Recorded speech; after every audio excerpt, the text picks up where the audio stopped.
Amid countless worlds that seem like pure fiction, lie battles, sacrifices, and secrets that have never been told. Every story is a war between destiny and choice. If you're ready to uncover heroes, villains, and the forgotten souls lost in between, then step into the world of Comic Recap, where every tale is a battle for survival. In this video, we'll be starting and completing the full Mages Guild questline from the Elder Scrolls IV: Oblivion. It's a comprehensive compilation of all parts of the questline previously released. You may notice that the chapter numbers go up to 4 and then reset. This is because it wasn't worth the trouble to fix the numbering from the separate videos. Hopefully, that doesn't affect your viewing experience. Let's begin the journey into the Mages Guild. The questline begins with a visit to one of the guild halls to join the Mages Guild. In this case, the starting point is the city of Bruma. To gain full membership, you must receive recommendations from 7 out of 9 major cities excluding the Imperial City in Quatch. The first interaction is with the local guild leader, who confirms that the guild is accepting new members and welcomes you as an associate. However, before gaining entry to the Arcane University, recommendations from each city's guild hall are required. The guild leader mentions that while all recommendations are necessary, hers might hold particular weight. She agrees to provide one if you help her with a small task finding a missing guild member named Jaskar, who has vanished. Another guild member, Volanaro, is nearby and offers help in exchange for a favor. He requests that you steal Jean's manual of spellcraft from her desk. Using a spell, he teaches you to unlock it. However, if the spell fails due to low alteration skills, a lockpick will do the trick. After retrieving the book from the only upstairs room with a door, you return to Volanaro, who takes the book and asks you to meet him again at 10 p.m. Interestingly, Jaskar, the missing Khajiit, is actually in the room the whole time, hidden by an invisibility spell. Later that evening, after meeting with Volanaro again, the spell is lifted and Jaskar reappears, revealing they were simply playing a prank on Jean due to their frustration with her lack of magical ability. We decided it was time to move on from. The old prank it was starting to get dull, so we set up a new one. You can go ahead and tell her you found me. It was fun while it lasted, but now I need to think of a new way to throw her off. Confusing her never gets old. It's good practice for us, but mostly just hilarious. With that, Jay's been found, and we headed back to speak with the person in charge for our recommendation. We went to her office and told her the news. Any luck finding Jay? Found him. Well, I suppose that's good. You'll have to excuse me, I seem to have misplaced something. Never mind. You held up your end of the deal, so I'll uphold mine. Romanus will get my recommendation. And don't forget about me after your training. I think we can help each other in the future. And with that, we received our first Mages Guild recommendation from the Bruma chapter. This might be one of the easiest recommendations to earn.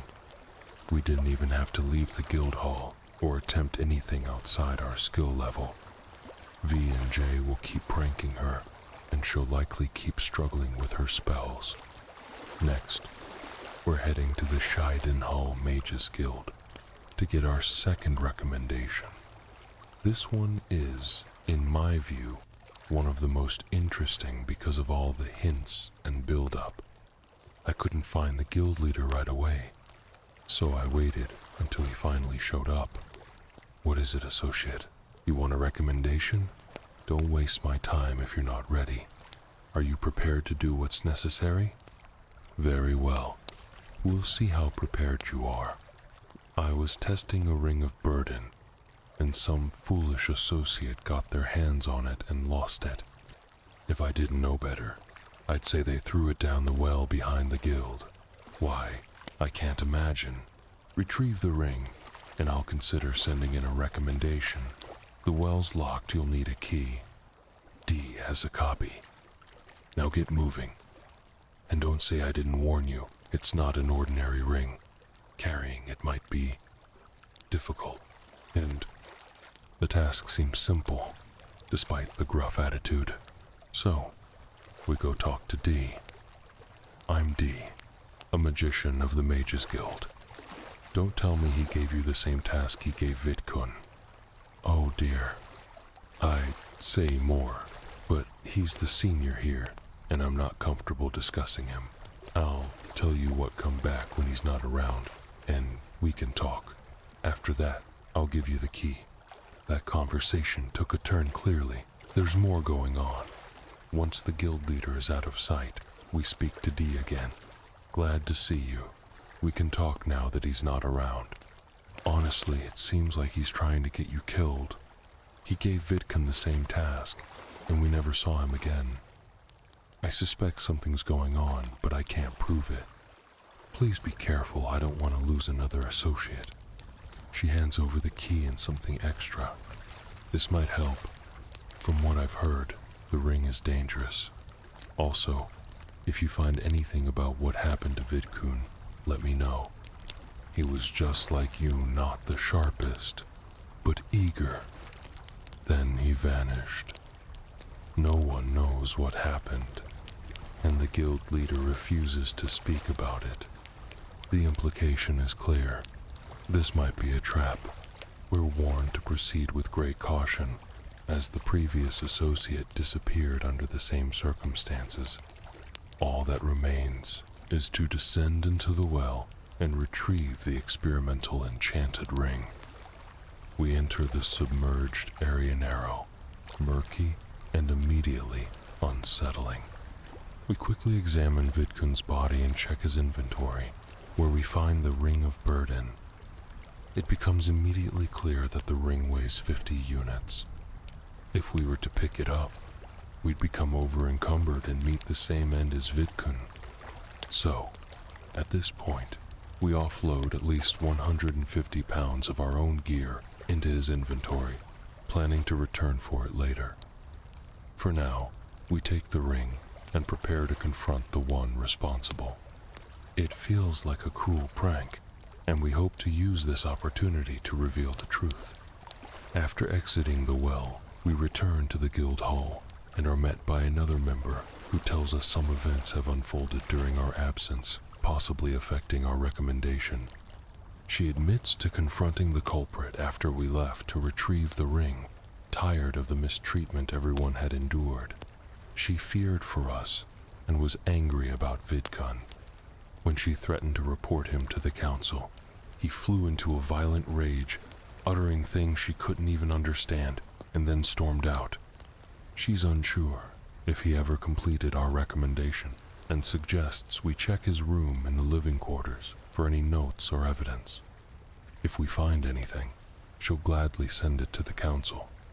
It becomes clear that he's fled the guild in anger after being confronted. Now it's up to us to explore his quarters and find out if he left anything behind. But first, we return to Vidkun's body and reclaim our gear.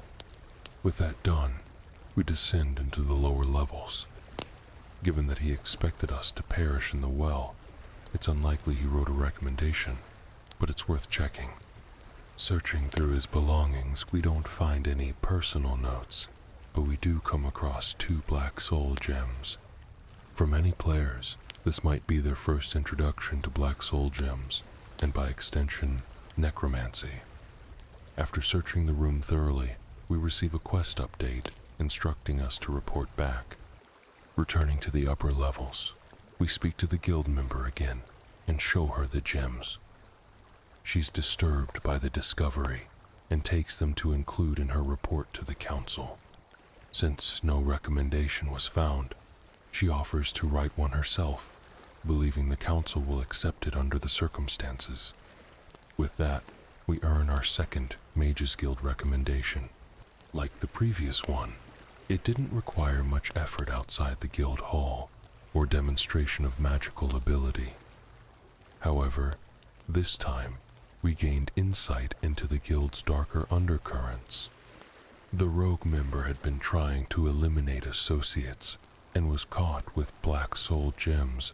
Now he's missing, and the guild hall has new leadership. Next, we set out for the city of Leawin to earn our third recommendation. This one may be among the most demanding so far.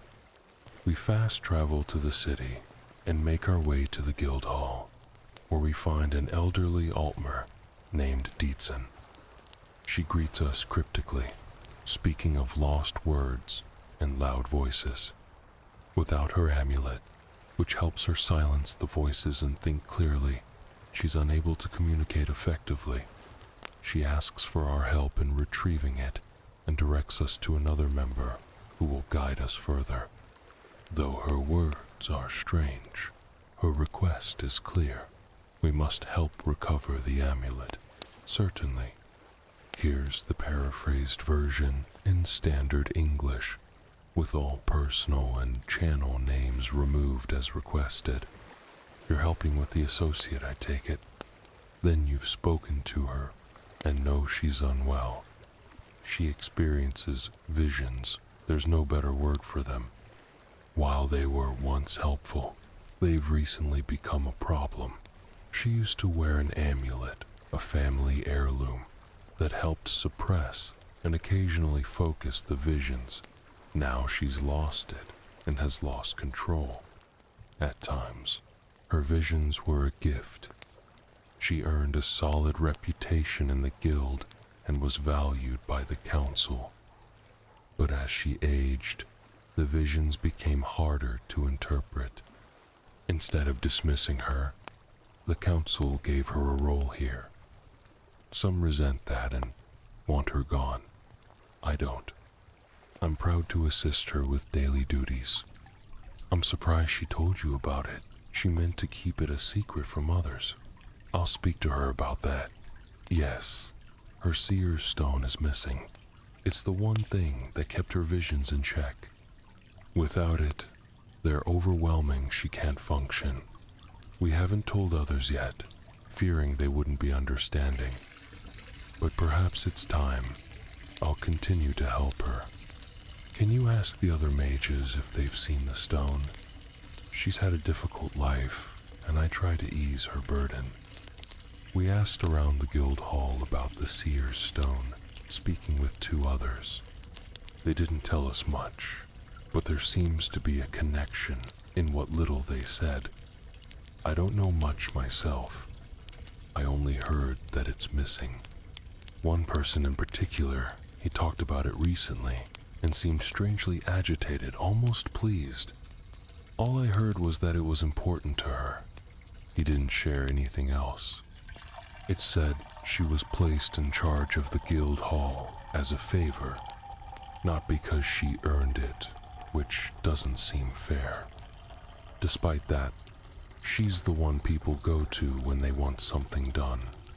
Others question why she's still here. Word about the situation is spreading. People don't think it can stay hidden for long. One person overheard a conversation between her and another and said they're glad the stone is gone. They believe she shouldn't be in charge if she can't function without it, and they feel they've already given up too much.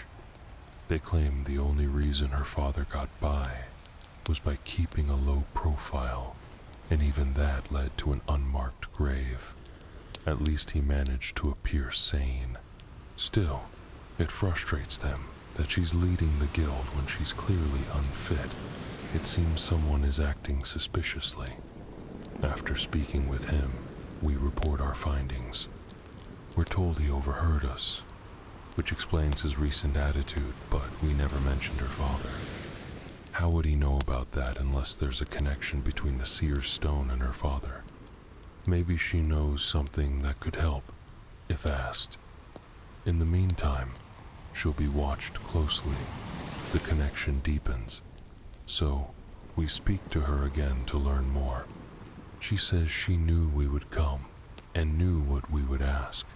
She says we must bring clarity to chaos, silence to the noise.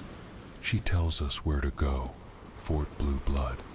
Her father's stone lies there, among the ruins of battle. She tells us it must be hers again. If we want answers, we must retrieve that stone. With her memory now clear, we travel to Fort Blue Blood, located just east of the city. The fort is occupied by marauders. Many of them wear steel, dwarven, or elven armor and carry similar weapons. This is the first recommendation quest where combat or stealth is necessary. Once we leave the city limits, we encounter a significant number of marauders.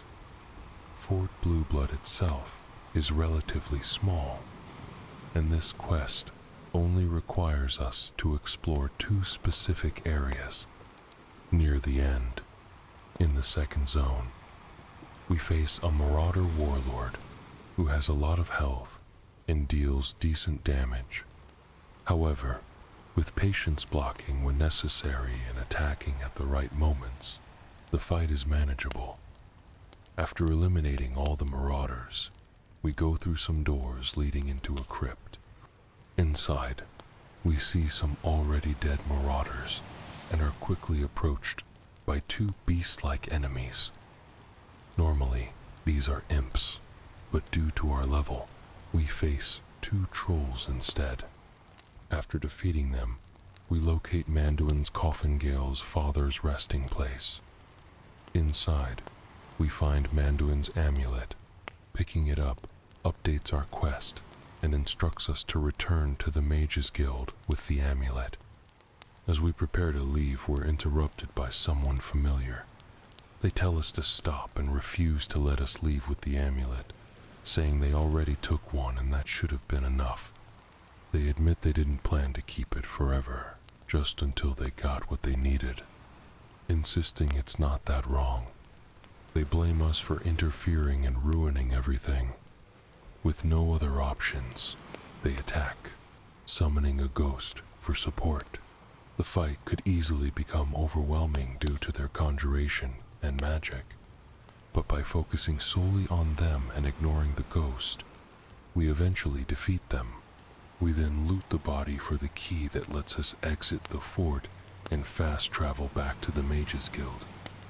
Back at the guild, we give Gale her father's amulet. She still hears the voices and remains troubled. She asks if we've silenced the ones who betrayed her and taken back what was hers. After receiving the stones, the voices quiet down. She thanks us, gives us the recommendation, and delivers a cryptic message about our future, warning that life and death are easily altered and that our actions will shape many fates. With the amulet handed over, we receive our 3rd Mages Guild recommendation. Previously, this questline felt more tedious than enjoyable, especially the parts in Fort Blue Blood. But this time, it was actually fun. Maybe it's due to a greater appreciation for the game's narrative and detail.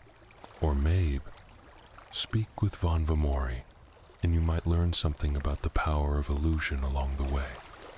Don't say anything to her. I don't want to embarrass her any further. Once everything is resolved, I'll talk to her in private. I don't really understand the situation.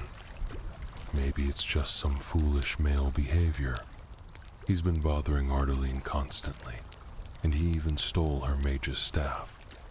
Perhaps he thinks it's funny, who knows, but it needs to end.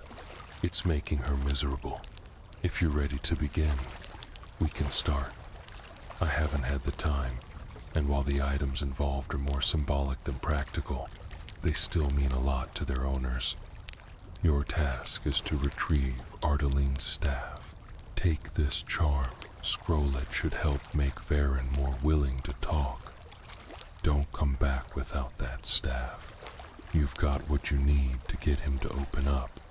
I know this isn't standard guild procedure, but I'd do anything to help one of my girls. If you want the staff, you'll have to persuade Varen Vermori however you can. I actually didn't remember this specific recommendation quest only the last 3 we completed, but I found this one pretty entertaining. Essentially, we're sent to deal with Varen Vermori, who's being quite problematic. He's a member of the Mages Guild, so we locate him inside and start a conversation.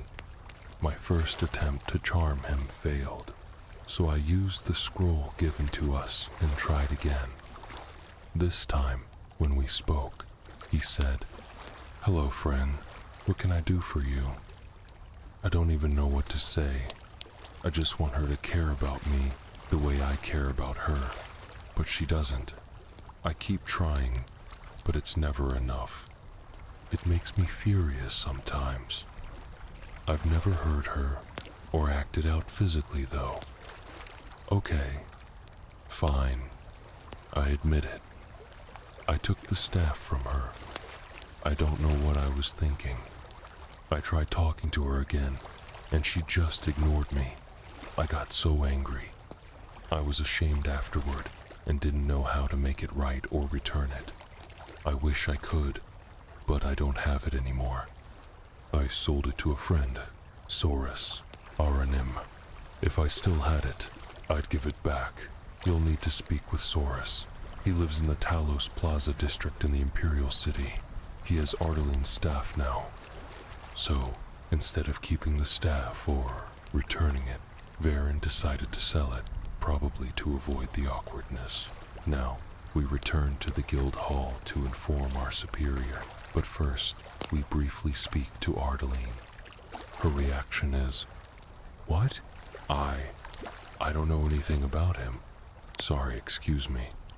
Her discomfort likely stems from his repeated harassment and theft. Now, it's time to report back. Any luck speaking with Varen Vermori? With that scroll, it should have been easy. He sold it? This just keeps getting worse.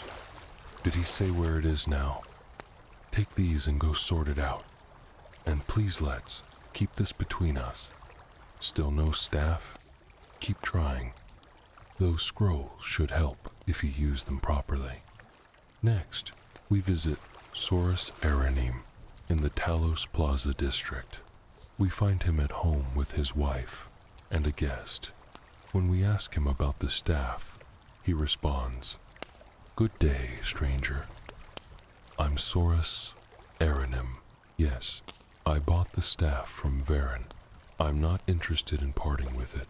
I paid good money for it, as I'm sure you understand." We use one of the charm scrolls on him, and he says, "What can I do for you?" "I like you, friend, but I'm still not going to give up that staff. It's nothing personal." At this point, I was unsure what to do next. Eventually, I realized we needed to charm his wife. Once she liked us enough, she revealed, "That thing? Saurus keeps it locked in a chest in the basement. I don't know why he's so careful with it. It's not like someone determined. At Saurus's desk, we discover the key to the chest, which also unlocks the basement door. While opening the basement, we must position ourselves carefully to avoid being seen. We're then directed to a dresser, and upon opening it, we find Eline's staff. A quest update is triggered, and we return to the Mages Guild Hall. Back at the guild, we speak with Ku to hand over the staff. She confirms it's the missing staff, and expresses gratitude, saying it's best not to share the details of how it was recovered. She acknowledges the efforts and promises to send a recommendation to the university. As a token of appreciation, she teaches a new spell, useful in certain scenarios. This marks the 4th Mages Guild recommendation earned. Overall, the quest felt underwhelming, with minimal story or lore. It mostly involved using scrolls on NPCs and breaking into a home. For those who enjoy that style, it might be satisfying, but it lacked depth. Next, the fifth recommendation is sought at the Skingrad Mages Guild Hall, which is considered one of the more involved and effortful quests. Upon entering and heading to the top floor, the guild leader Adrian is encountered. She mentions being too busy with her research, but does recall needing help locating Irana, a guild mage who borrowed some notes. We're tasked with finding him and advised to speak with others for more information. Adrian promises a recommendation once Irana is found.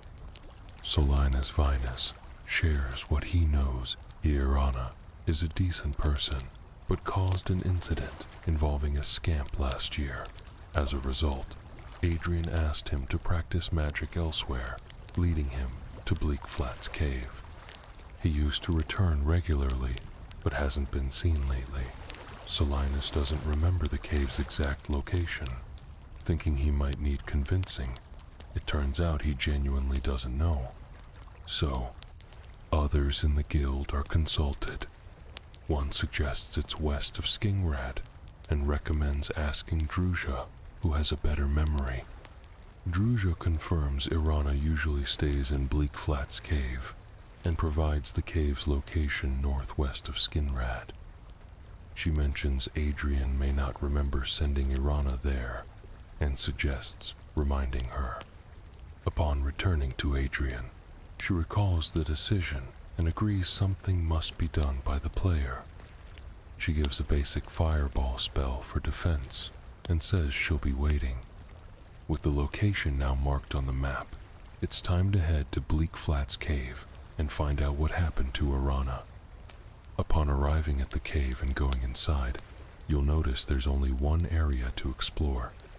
The only enemies encountered here are headless zombies. There are many of them, but no other threats. These zombies are quite tough and can deal a fair amount of damage, but their range is limited and their attacks are predictable. Keeping your distance, blocking, and timing your attacks well should make the fight manageable. They're also very weak to fire, so any fire-based spells or weapons are ideal. It's interesting to think if someone is in the cave practicing magic and is surrounded by headless zombies, could that suggest necromancy? It's possible the zombies just wandered in, but it seems more likely they were summoned. If that's true, it raises the question of whether this was known when he was sent here to practice magic. It's hard to say if this is intentional or just coincidence, but it's something to consider. After defeating the zombies, we find him in the cave. He thanks us, asks if he can accompany us back to Skingrad for safety, and we agree. With him following, we leave the cave and fast travel back. Once in Skingrad, we return to the guild hall, where he speaks with the guild leader. She expresses irritation at having to send someone after him and tells him to be more cautious in the future. He thanks her and begins packing his things. Afterward, we speak with her as well. She confirms she's spoken to him and says she'll send in our recommendation when she has time, though she's quite busy. This completes our fifth recommendation for the Arcane University. Honestly, aside from the vague necromancy theory, this quest wasn't particularly engaging.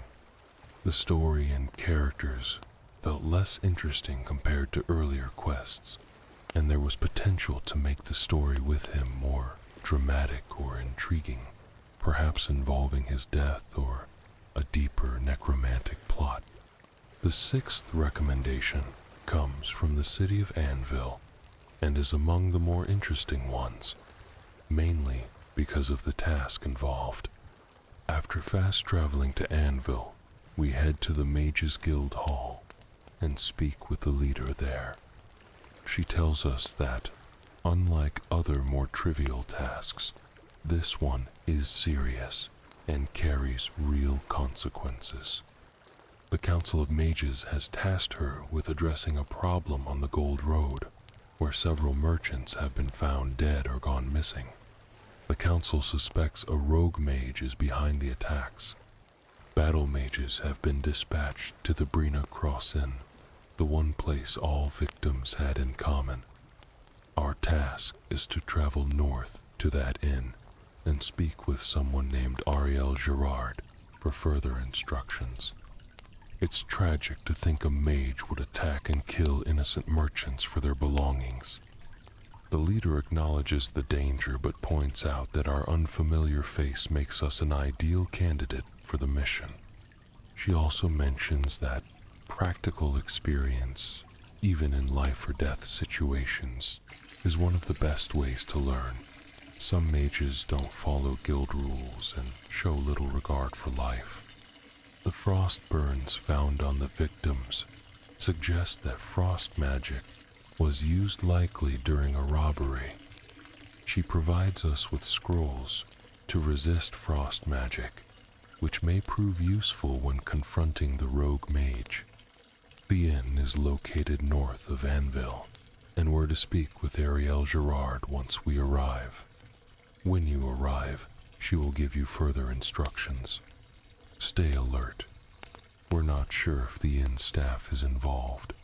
The scrolls I gave you should protect you from the magic this mage commonly uses. But don't get complacent. He may have other tricks prepared. The next step is to fast travel to Brina Cross Inn, which, fortunately, has already been discovered. Upon arrival, we enter the inn and look for our contact, who greets us and confirms our arrival. You were sent by Corella, weren't you? Speak with Kristoff and rent a room. Once you have it, I'll meet you there. If anyone asks, you're just a traveling merchant. Say nothing else. A local adds, I'm afraid I don't know the way to Scheiden Hall. Good luck in your travels. Turning to Kristoff, we're welcome to the inn. He offers food or a room. Let me guess you're here on business. You don't look like you're just out for a walk. We used to get a lot of travelers here, though. Not as many these days.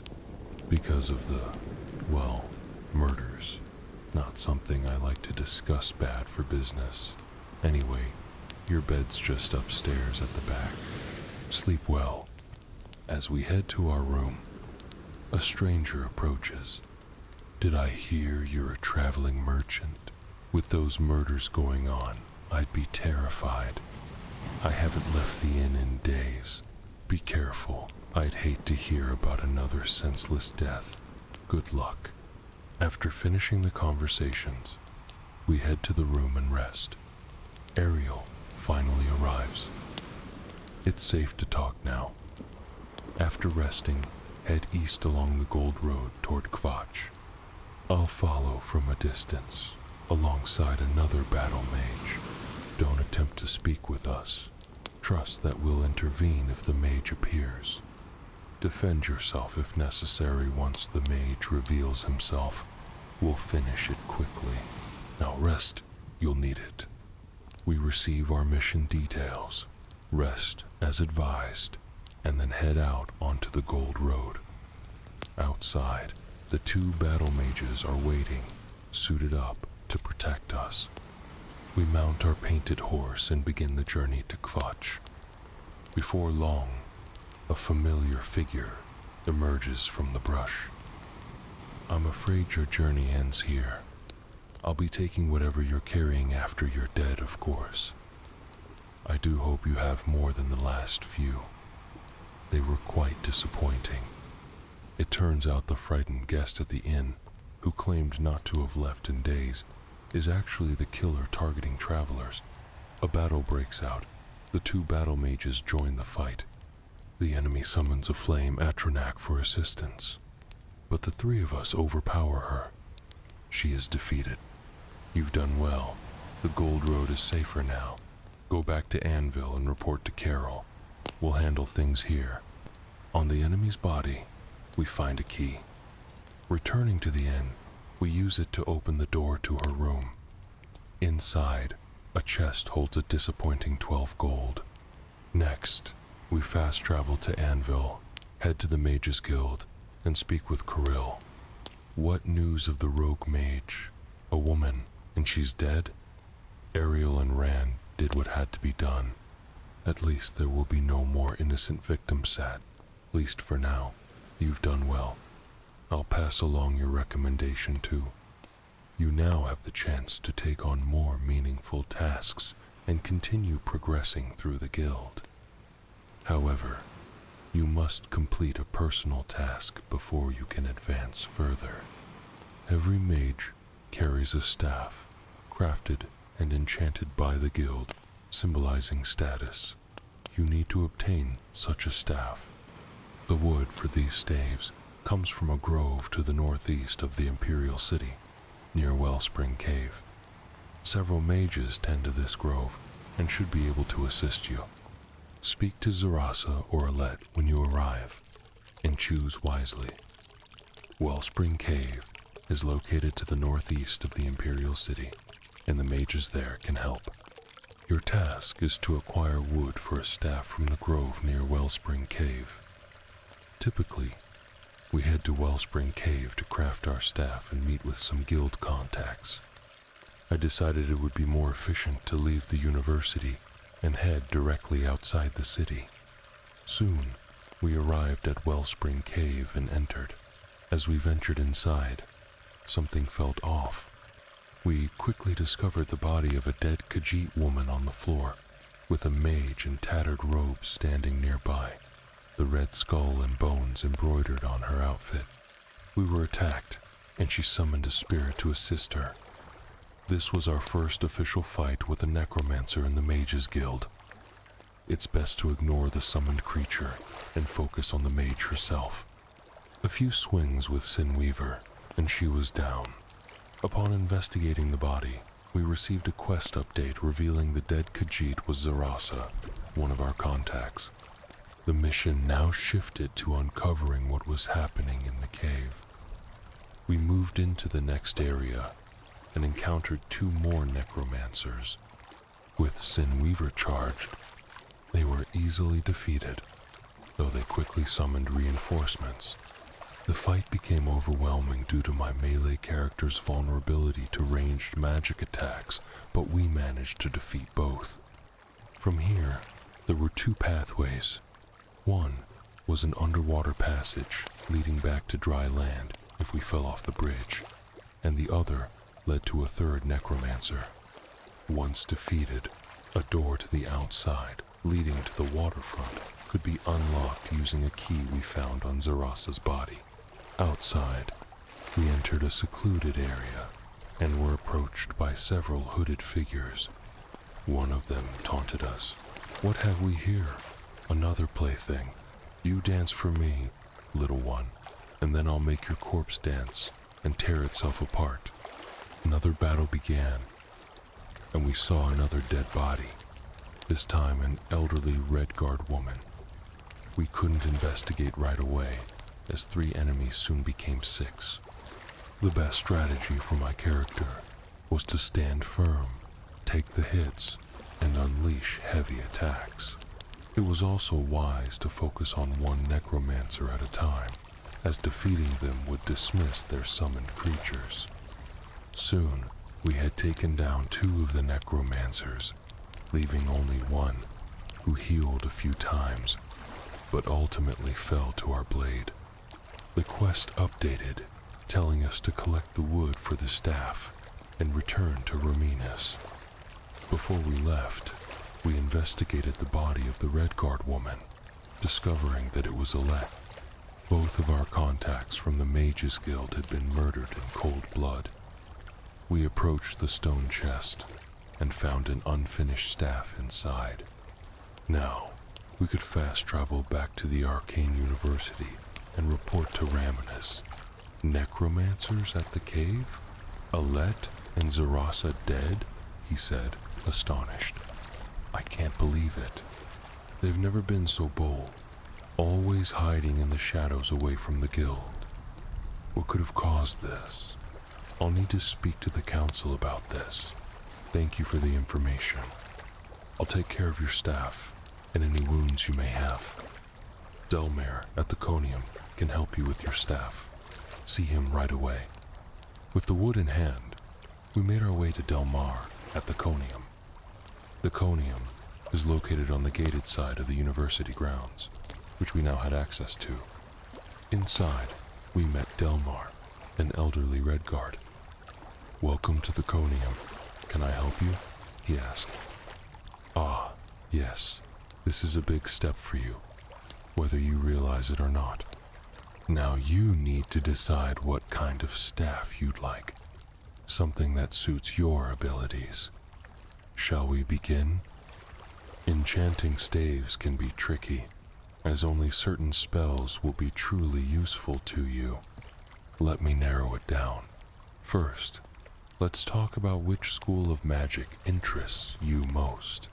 Destruction, illusion, or mysticism. He continued, "Very well. You have 3 choices for the type of damage you want your staff to deal. Fire, frost, or shock. If you'd like a staff that harnesses the power of lightning, I can craft that for you. If you'd prefer something else, we can explore other options. You've been given the chance to take on more important duties and continue progressing within the guild.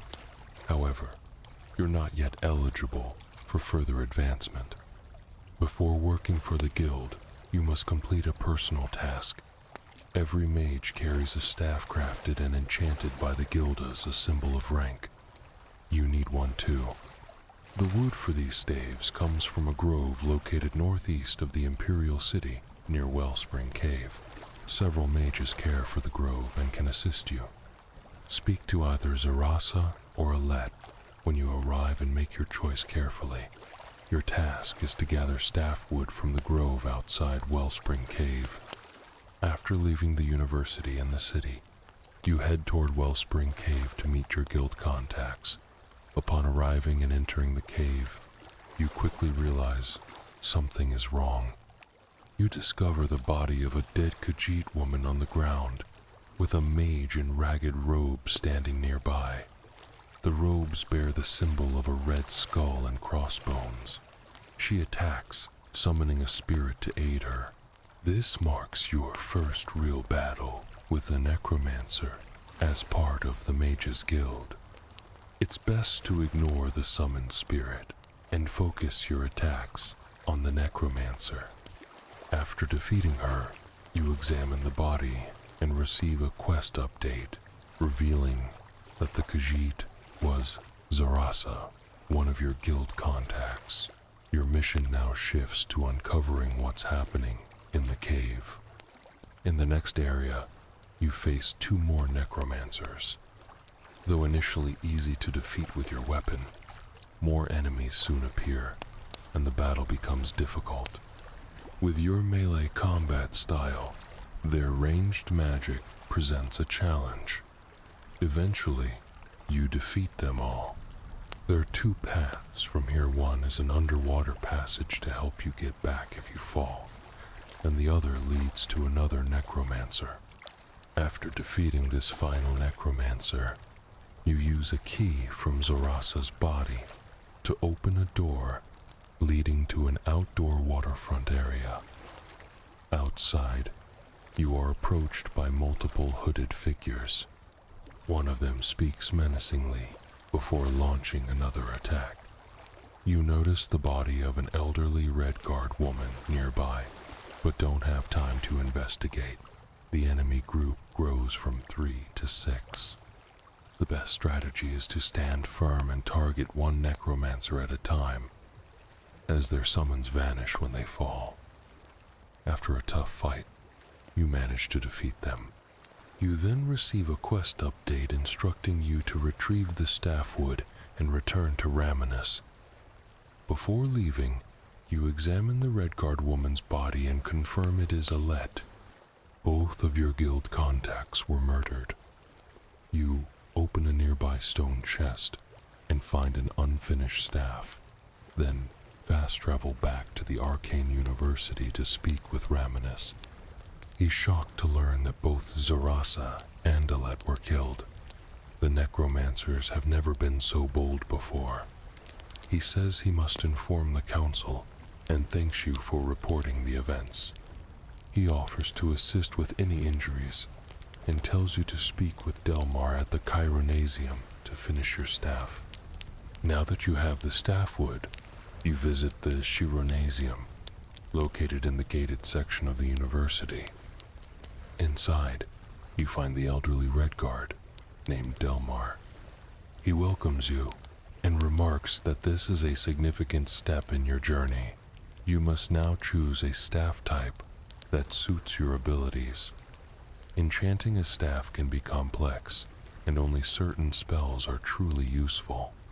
He narrows your options and starts by asking which school of magic appeals to you most: destruction, illusion, or mysticism. Once chosen, you must then decide on the type of elemental damage for your staff: fire, frost, or shock. If you choose shock, your staff will harness the power of lightning. You've been given the chance to take on more meaningful responsibilities and progress further within the guild. However, you're not yet eligible for the next level of advancement. Before you can begin official duties, there's something you must first complete. Every mage carries a staff, crafted and enchanted by the guild as a symbol of their status. You need such a staff. The wood used comes from a grove northeast of the Imperial City, near Wellspring Cave. Several mages oversee this grove and can help you. Speak to either error in message stream. Retry. Sure, here is the paraphrase version in plain English. Alright, let's start over. I'll get to work. Come see me tomorrow, and I'll have your staff ready. We wait 24 hours in the Chironasium. Since many of my weapons already deal fire damage, I decided to choose between the other two options. After quickly weighing them, I figured shock damage would suit this playthrough better. After the wait, we speak to Delmar again. He says, "Welcome to the Chironasium. Can I help you?" We tell him, "We're here for the staff." He replies, "Yes, it's finished. It's in the cupboard in the back corner. I hope it serves you well." We go to the cabinet, retrieve our major staff, and complete the quest. With that done, we return to Raminus Polis in the Arch, Mage's Lobby, to receive a new task. He says, "I have a new assignment for you. According to guild rules, you now qualify for the rank of Journeyman. Wear your new rank with pride." He continues, "The council is looking into what happened at Wellspring Cave. Most of our resources are tied up with that, which has left us spread thin. There's a related book that needs to be recovered. It was recently loaned to the Count of Skinrad, Janice Hasseldor. I'd like you to retrieve it. It may not seem like a top priority, but it's still important, and you're one of the few available. A word of caution. Skinrad is an odd place, so be ready for surprises. The Count is a reclusive man and can be hard to meet. Hopefully, your guild status will help. Speak with the castle steward when you arrive. The city is southwest of the Imperial City, and the castle is on a steep hill overlooking it. You shouldn't have trouble finding it. Our next quest takes us to the city of Skinrad to retrieve a book from the Count. Leaving the lobby, we head back to the Chironasium to recharge our enchanted weapons. Once done, we fast travel to the city. We're able to go straight into the castle and speak with the Count's steward, Mercator Hossidus. He says, "Oh, you're from the Mages Guild. The Count is aware of your presence, but he's not interested in meeting with you at the moment. Now that I've seen you, I can't say I blame him. Still, I'll try to change his mind. Come back tomorrow, maybe he'll see you then." He's not the friendliest steward, but we wait the requested 24 hours in return. He says, "I have an update. The Count has agreed to meet you, but not here. He wants to meet north of the cursed mine outside town, after 2 a.m. You'd better be on time. Follow the road west out of Skingrad, past the high pasture. The mine is south of the road. The Count will meet you just outside. It's a strange place and time to meet, but we need that book. So we head to the stables and walk to the meeting spot. We wait until the scheduled time, 2 a.m., but there's no sign of the Count. Instead, we're approached by hooded figures and a familiar face. They say, 'Just in time, mage. We've been expecting you. The Count won't be coming. He doesn't even know you're here. We're not letting the guild interfere with our plans. You have to die. But don't worry, your body will still be useful.'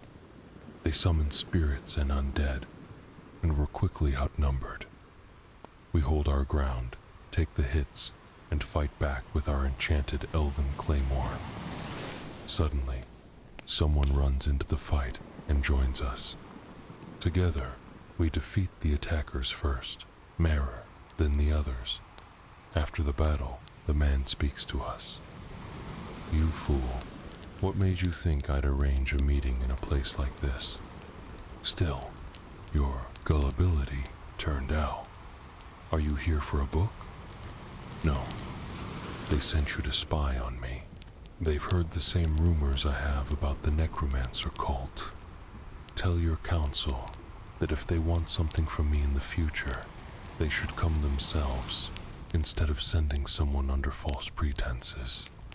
I understand now, and I regret that Traven involved you like this. At least you've made it through. Maybe you'll be trusted with more serious matters in the future. Our business here is done. I suggest you return to your council. There was no book. The mission was to observe the Count and determine his loyalties. In the process, we uncovered a conspiracy, exposed and eliminated some necromancers. It's time to go back and report what's happened. So, you've been to Skingrad and met Count Hasselder? He saved you? That's encouraging. I must apologize. It was never the Council's intention to put you in danger. The Count's unique condition isn't public knowledge, and the Council wants to keep it that way.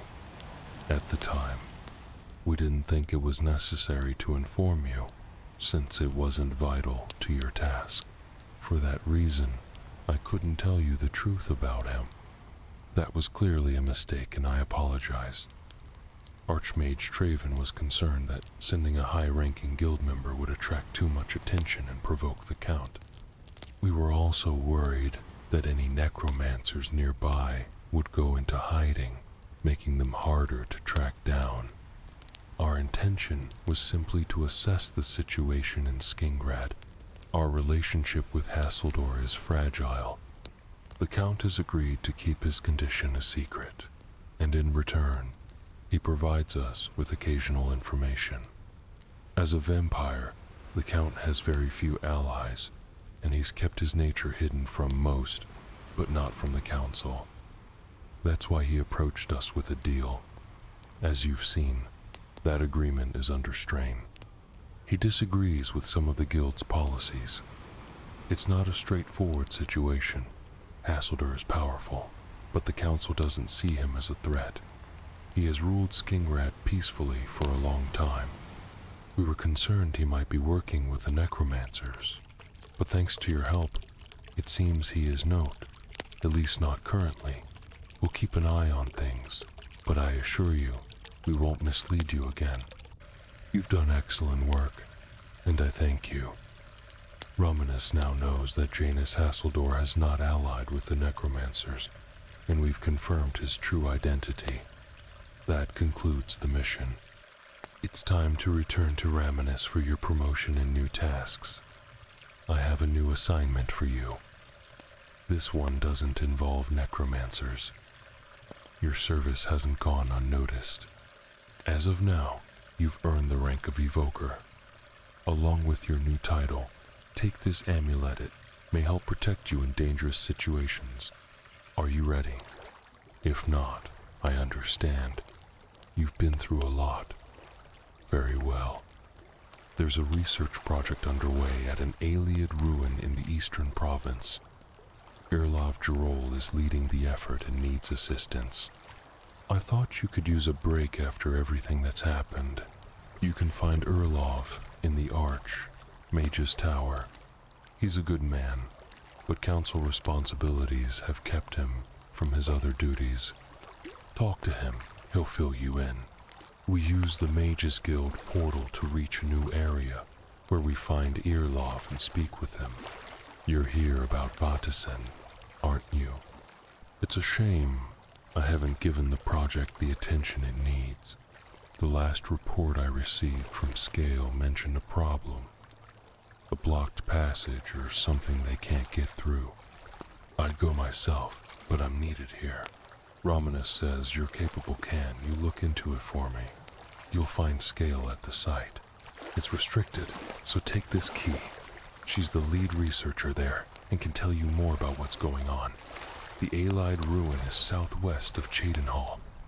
We believe it holds valuable discoveries, so a research team was sent. Scale is currently there, investigating. Fortunately, the ruin called Vaticinus, right beside a location we previously visited for the Fighters Guild. We fast travel there and quickly arrive.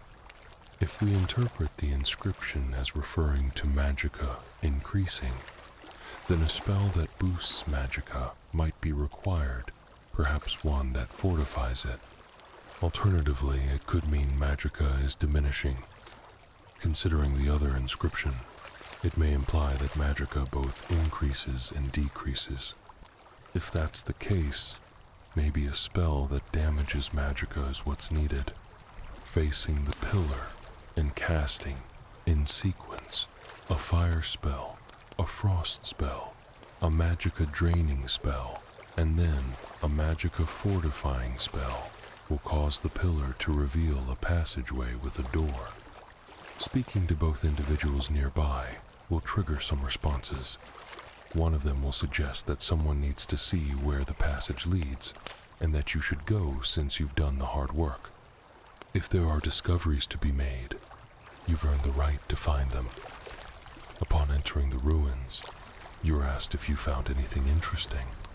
Once you've activated the pillar, you're congratulated on succeeding without outside help. It's suggested there must be something important hidden inside, and you're encouraged to investigate further.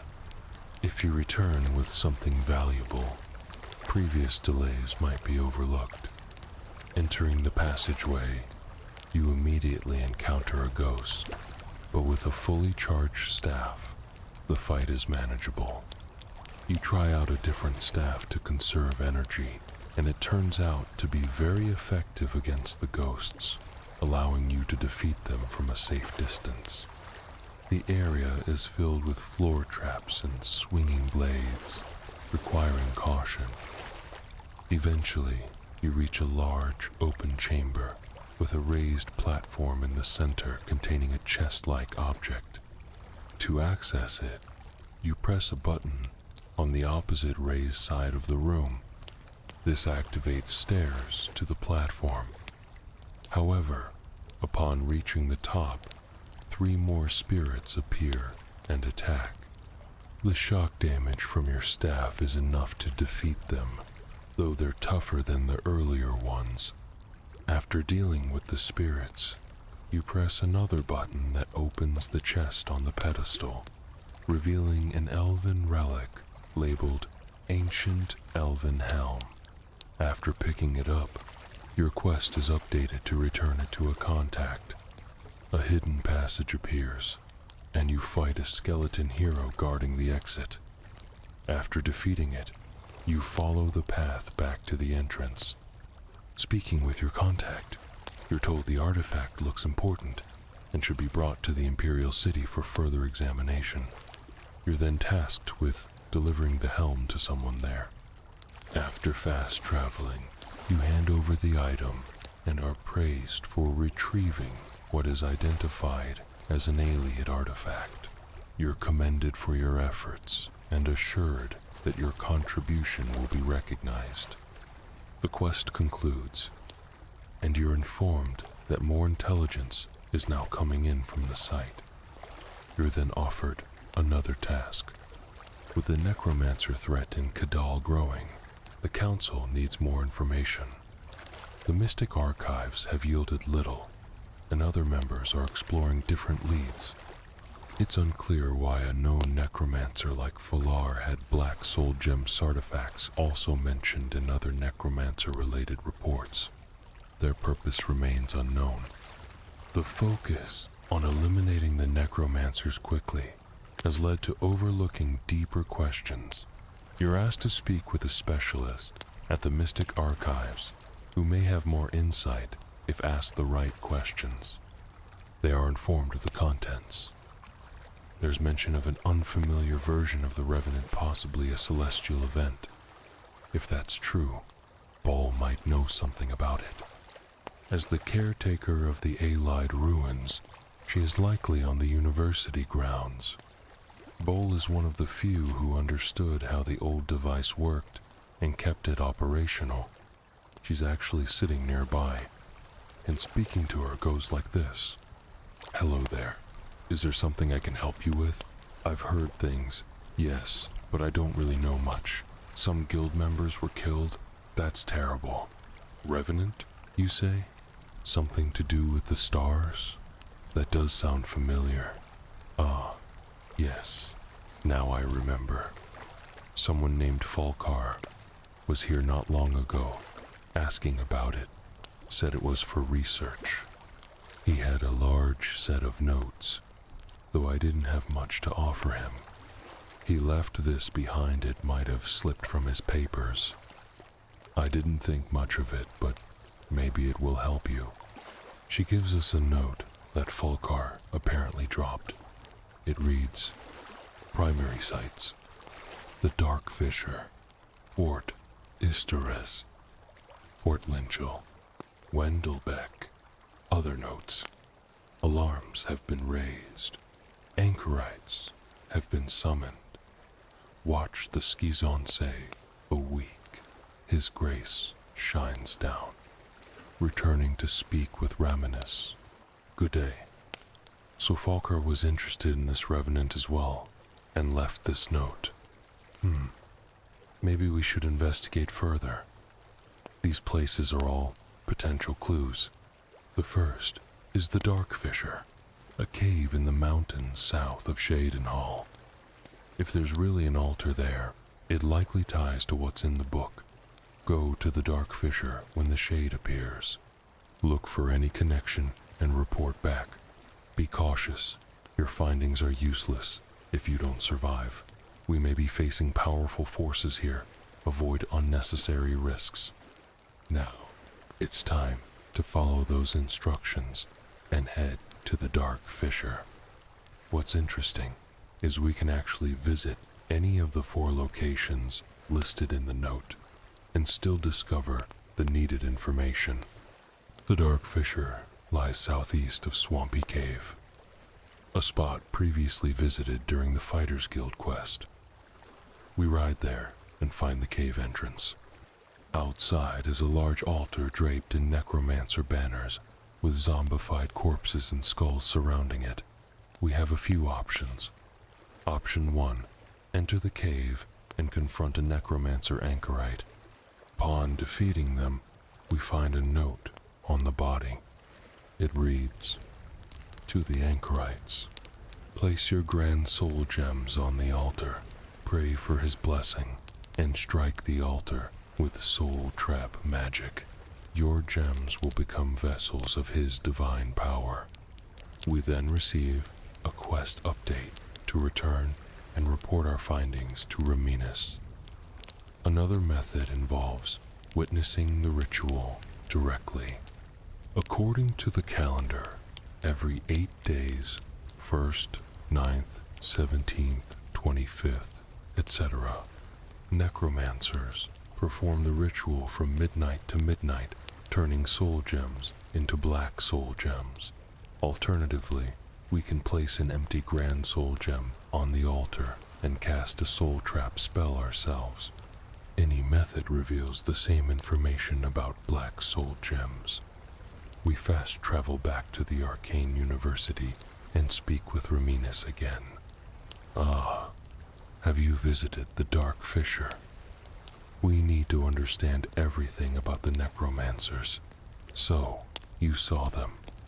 The altars must have some power to transform soul gems. I'll inform the council. This is deeply troubling. These aren't just myths. Their numbers may be greater than we thought. Once again, you've done well. The council and I are grateful. We now understand how black soul gems are created, though their ultimate use is still unclear. This concludes the quest, Necromancer's Moon. The next step is to return to Raminus for a new task. Is this conversation helpful so far? They are informed of its contents. This mention of the Revenant is unfamiliar, possibly some kind of celestial phenomenon. If that's true, then Both, the caretaker of the Ayleid Well, would likely have knowledge of it. She should be on the university grounds. Botha is one of the few who understood the workings of the Ayleid contraption and kept it operational. Conveniently, she has been sitting just behind us the entire time. Speaking with her, she says, "Hello, can I help you with something? I've heard some things, but I don't really know much about them. Were some of our guildmates killed? That's terrible. You mentioned a revenant, something related to the heavens? That sounds familiar. Let me think. Ah, yes, I remember now. Fowler was here recently asking about something like that, said it was for research. He had a thick set of notes with him. I couldn't offer him much more help than I can offer you. The Ayleid device is in such disrepair. I have no reference point, but Fowler did leave this behind. I think it fell from his notes. I didn't think much of it, but maybe it can help you."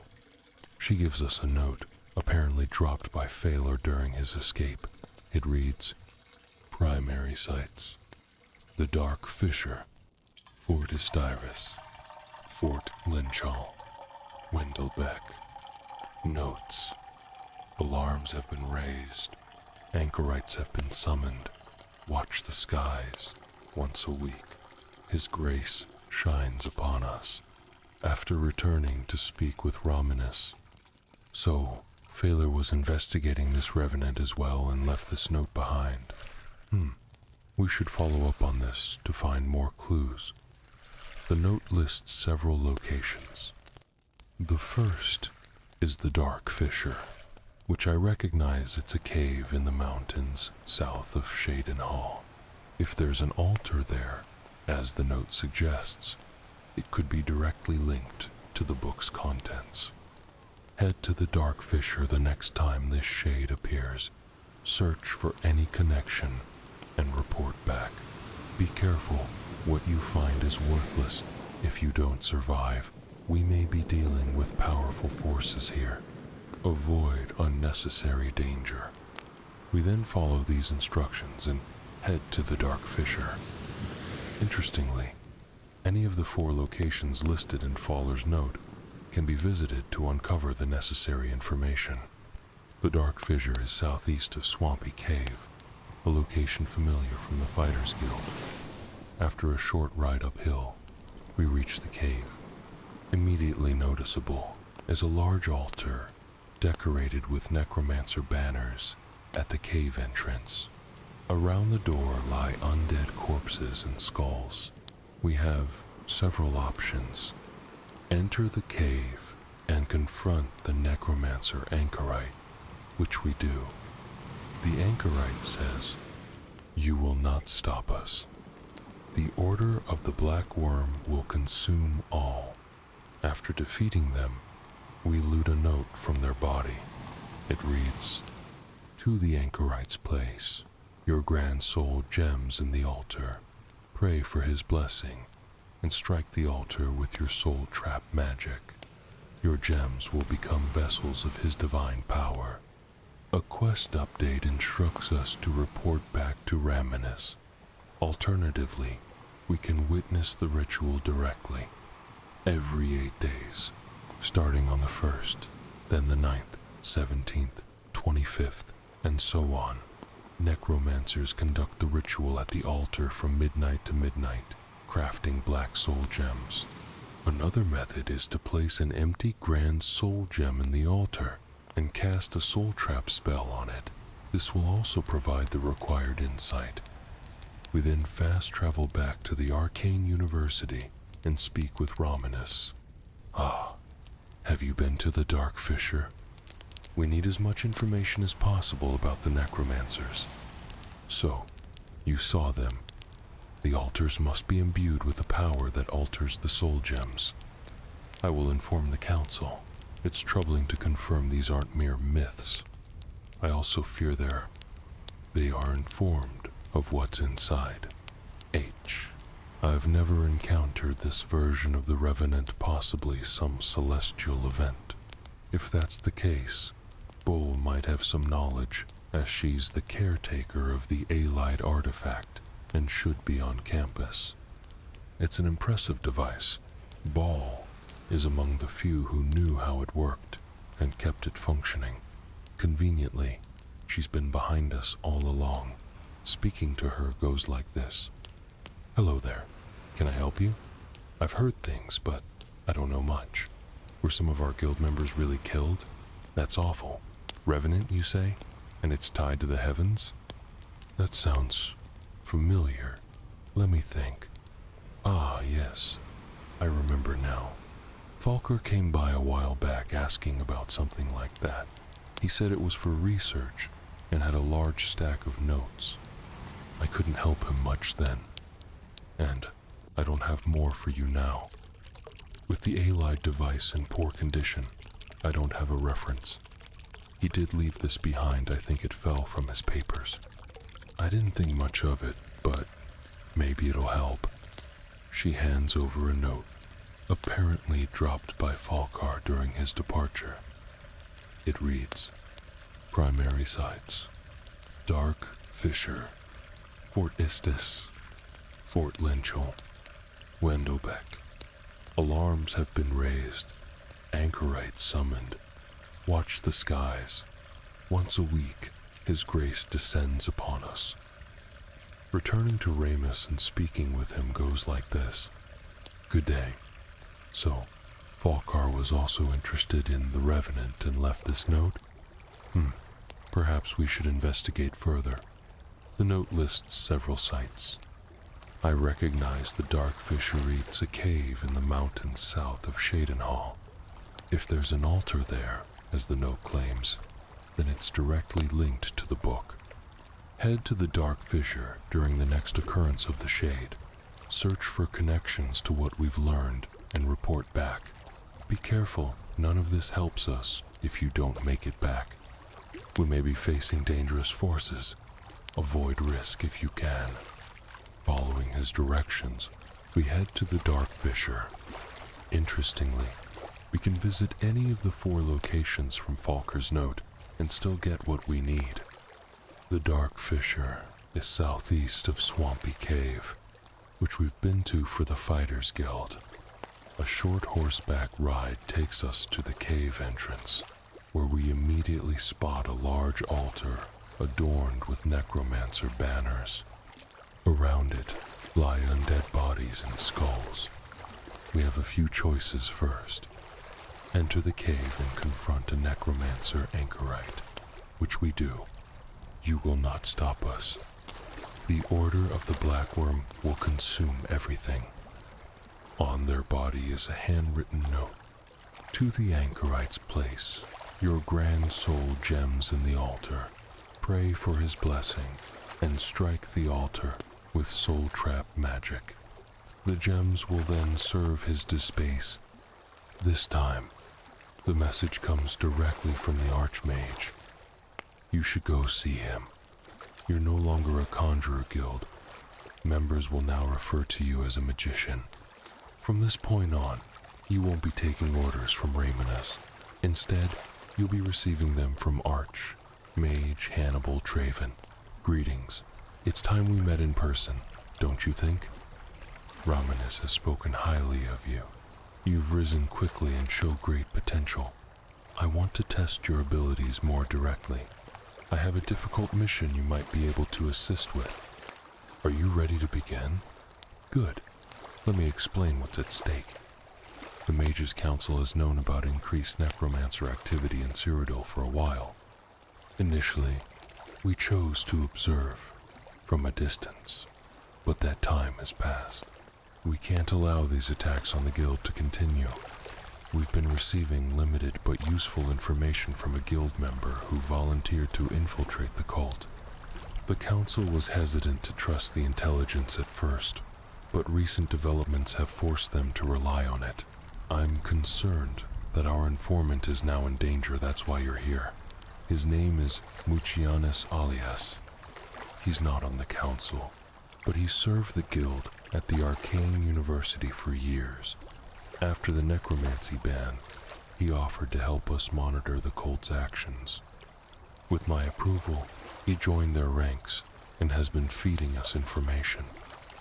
I haven't heard from him lately, and that worries me. The council is now doubting the validity of his reports. They've sent a group of battle mages to his last known location to bring him in.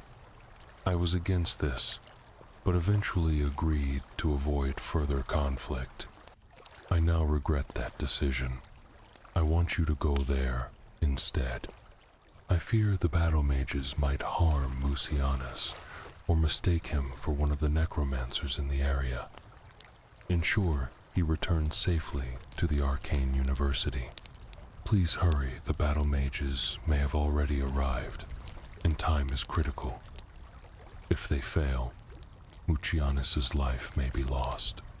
His last report placed him in the ruins of Nenyon Twill, south of the Imperial City, near the White Rose River, about halfway to the Elsewhere border. That's all I know about the location, or what dangers might be there. Thank you. I wouldn't ask this of you if it weren't important or beyond your skill. I'll await your return. With that, the first task from the Archmage begins. Go to Nenyon Twill and search for the informant, Mucianus. The nearest discovered location is Robber's Glen Cave. From there, it's a short ride on horseback to the Allied ruins. Nenyon Twill doesn't look as impressive as some other ruins. Upon entering, a stranger quickly approaches. You?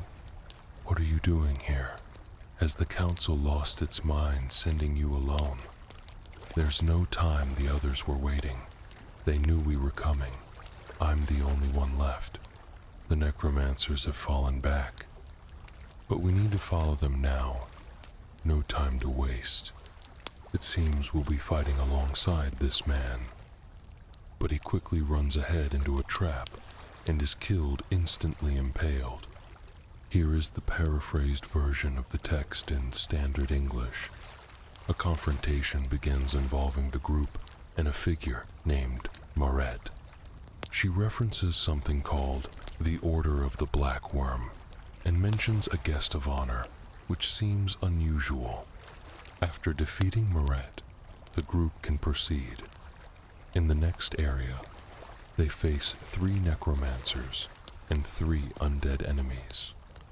The undead encountered are skeletal heroes and guardians. Surprisingly, the skeletons prove more difficult than the necromancers. The heroes are resilient but fortunately limited to ranged attacks that don't cause much trouble. The necromancers are dangerous mainly because they tend to group together and summon more undead, which can quickly become overwhelming. The final necromancer faced is a more powerful one, but is defeated without too much trouble. Near this enemy is a button that, when pressed, opens a hidden wall revealing a zombie. Shockingly, This zombie is actually a fallen ally from the guild, Musis Elias. A quest update informs the player that nothing further can be done and suggests returning to Hannibal Traven.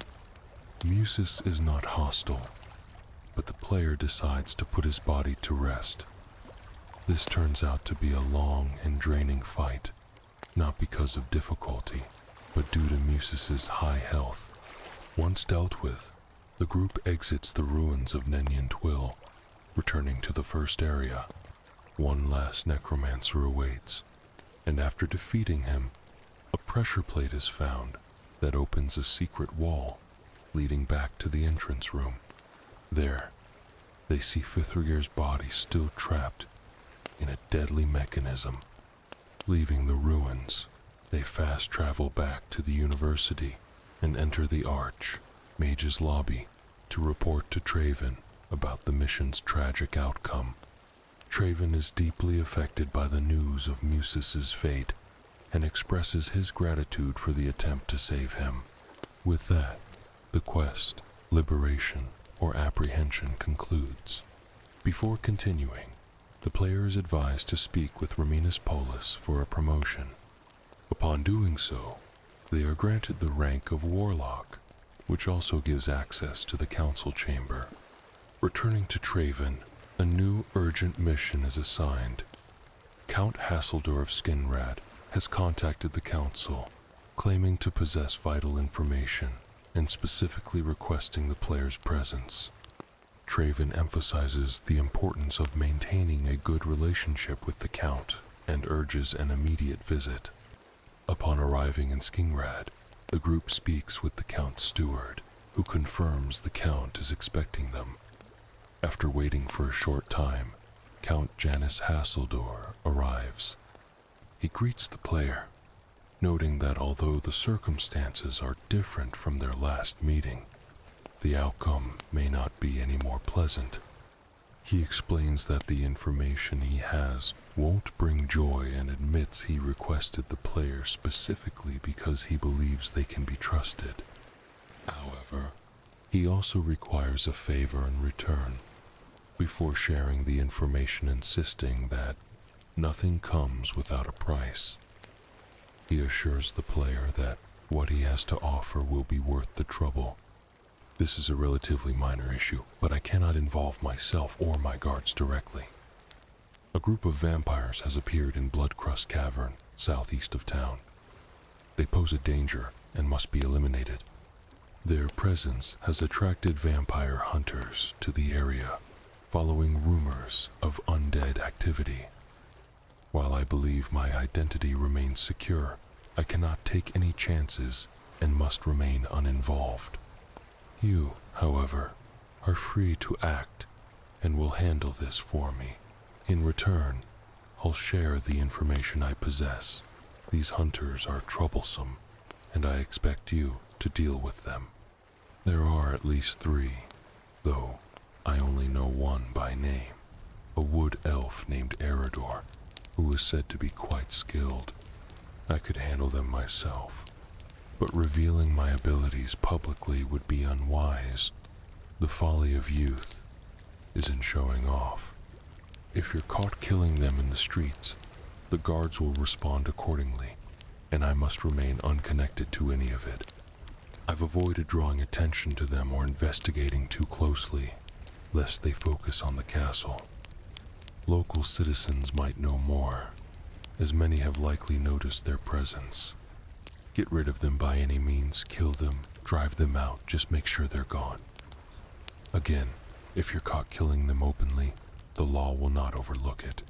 I can't risk further suspicion by defending you, if that happens. If you wish to know more, the cavern lies just east of the castle, far enough that most townspeople avoid it. I am not responsible for the vampires. I would never be so careless. Where mindless predators gather, danger follows.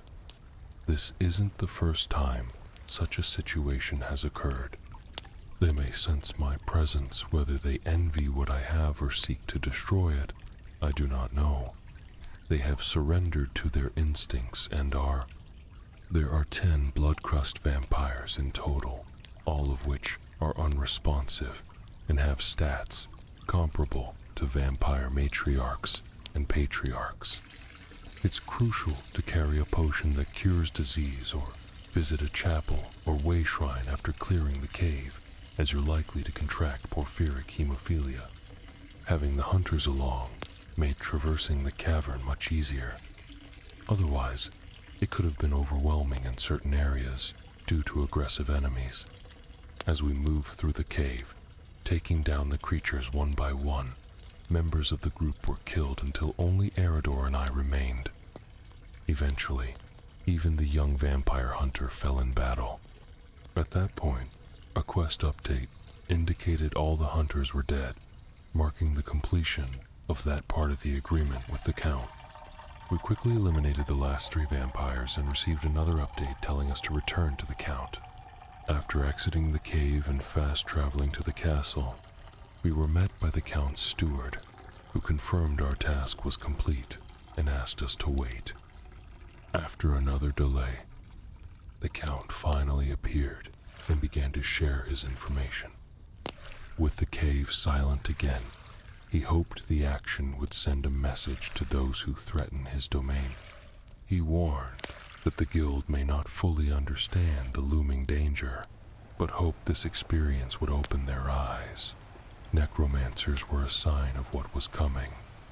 An old acquaintance of the guild had arrived in Cyrodiil, and others were responding to his call. Though the Count didn't know his exact purpose, he believed the Mages Guild was in grave danger. Menomarco had returned nearly invincible and had set up a base somewhere in the north of Cyrodiil. He urged that this information be passed on to the guild leader as soon as possible. Despite his disdain for the guild, he didn't want to see it destroyed. Some members had already defected to join Menomarco. The Count trusted us, though he acknowledged it might be a mistake. Menomarco, a powerful and infamous necromancer, is a name the guild leader would recognize, even if others did not. Back at the Arcane University, this news was relayed to the guild leader. He responded with concern, admitting he had believed necromancy was almost eradicated in Cyrodiil and was alarmed to be proven wrong. He intended to consult the council on how to proceed and thanked us, saying the information might save lives. The Count's warning was taken seriously. Attempting to speak to the guild leader again too soon after delivering the news resulted in him saying he was preoccupied with the council and needed more time. After waiting a day and returning, we were told the council was in turmoil over Menomarco's presence. The King of Worms had clearly targeted the guild, though no demands had been made. The guild leader, overwhelmed, asked if we could act on his behalf.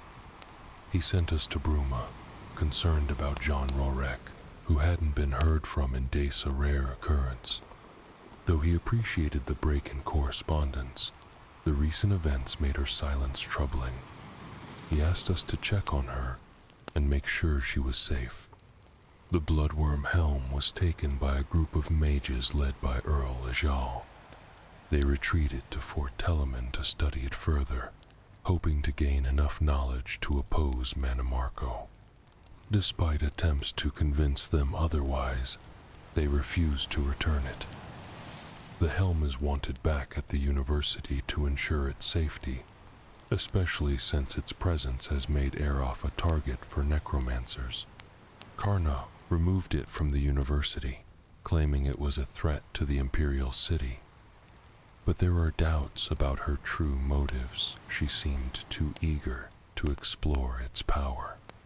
There is concern she may not be safe from Menomarco's followers. Karna is at Fort Atz, and the helm was last seen with Earl Ajal on its way to Fort Telemann, where he is presumed to still be. The priority is to retrieve the helm before any harm comes to it or those using it. 2 tasks were received from Traven. Retrieve the Bloodworm Helm from Erof Gerald at Fort Telemann and retrieve the necromancer's amulet from Karna at Fort Atz. The focus begins with retrieving the helm. After leaving the lobby, the map shows Fort Telemann in the southeastern part of the province, in County Leowin. The closest known location is the Aliad ruin of Aliad Tar, previously visited during a Fighters Guild mission. Traveling there, the journey continues on horseback to Fort Telemann. Upon arrival, necromancers are found outside the Fortan, ominous sign, considering the important artifact supposedly guarded inside. Entering the fort, a quest update highlights the urgency of finding Gerald. Fort Telemann has 2 zones. The first is a linear area with 3 rooms and a few long passageways, containing 4 to 6 necromancers and a boss-level necromancer near the next door. Necromancers either attack directly or summon undead and retreat. The second zone, Fort Telemann, Order of the Black Rose, is similar in layout with narrow halls and few open rooms. A battle is taking place between necromancers and Daedra. There are 3 necromancers and 7 to 8 Daedric enemies, including Clanfears, Flame Atranax, and Scamps. At the end of the area is a dead-end room with Gerald's body, guarded by a Frost Atranac, considered a boss-level Daedra. The Atranac is defeated with a fire-enchanted elven claymore, Sinweaver. Gerald still has the Bloodworm Helm, which is collected, triggering a quest update to return it to Traven. The helm is a light armor item that boosts conjuration by 6 points. In the hands of Manamarco, it could allow the summoning of stronger creatures to attack guild halls, or even the Arcane University. A side passage from the final room leads back to the entrance, allowing fast travel back to the university. Once back, Traven is informed of Gerald's death and given the helm. Traven regrets not stopping him, but places the helm in a secure location. With that complete, attention turns to retrieving the necromancer's amulet from Karna, who is believed to have gone into hiding to keep it away from enemy hands. Fort Atz is located in the Imperial Reserve, near the Colovian Highlands in the west. The closest discovered location is the Shrine of Sanguine. From there, travel continues on horseback, passing a bandit camp and a large timber wolf on the way. The Bloodworm Helm was taken by a group of mages led by Earl Ajal, who retreated to Fort Telemann to study it further. They hoped to learn enough from the artifact to find a way to combat Manamarco. Attempts to persuade them to return the helm were unsuccessful. The speaker wishes for the helm to be brought back to the university for safekeeping, fearing that Iraf has made himself a target for necromancers. Karna insisted on removing the helm from the university, claiming it posed a danger to the Imperial City. Though her concerns may have been valid, her eagerness to examine the helm's power raised suspicions. There is concern she is vulnerable to influence from the King of Worms' followers. She is currently at Fort Addis, and the speaker asks for the amulet to be retrieved from her, and for her to be convinced not to rely on such dangerous artifacts. The last known location of Earl Ajal was Fort Telemann, where he was seen taking the helm. It is presumed he is still there. The helm must be returned before it causes harm to others. There are 2 missions.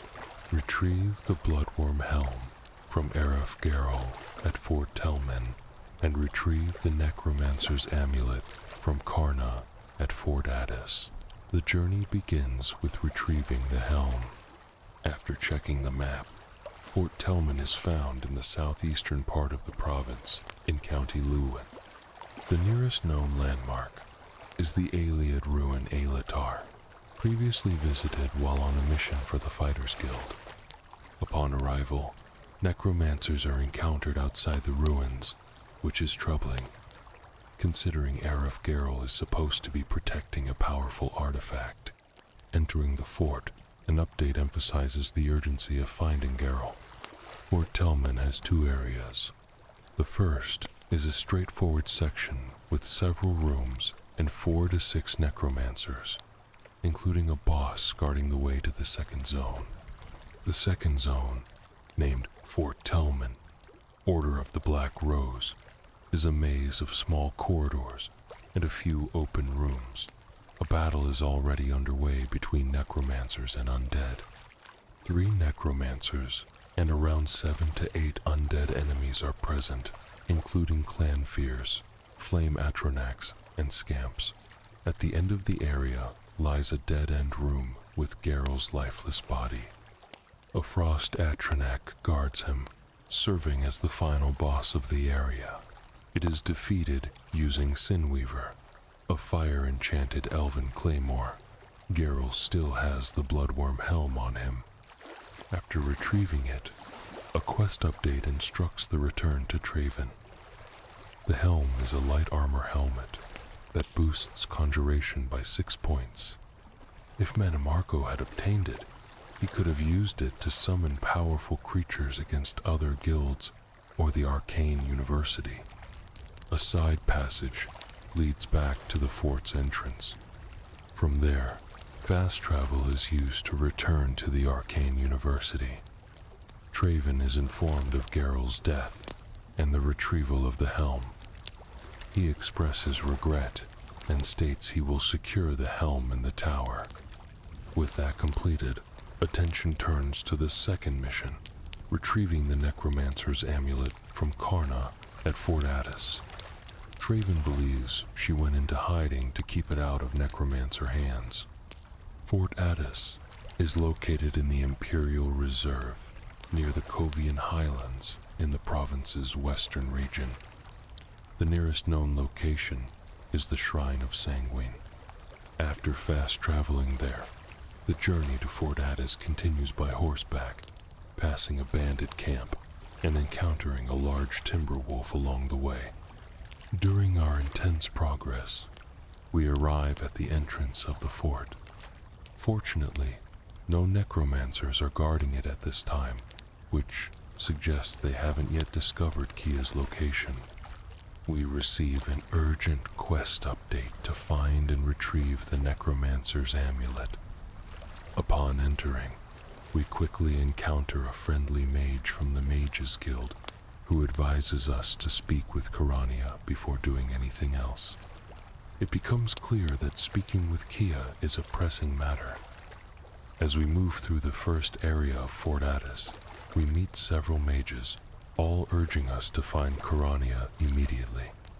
We proceed to the second area, Fort Addis Understreet, and see 2 more mages standing along the pathways. As we continue, we raise a portcullis and enter a large open chamber where Kia is located. Something feels off. The room is decorated with necromancer banners, and there are reanimated corpses and cauldrons filled with human skulls. When we speak with Kia, she reveals her betrayal.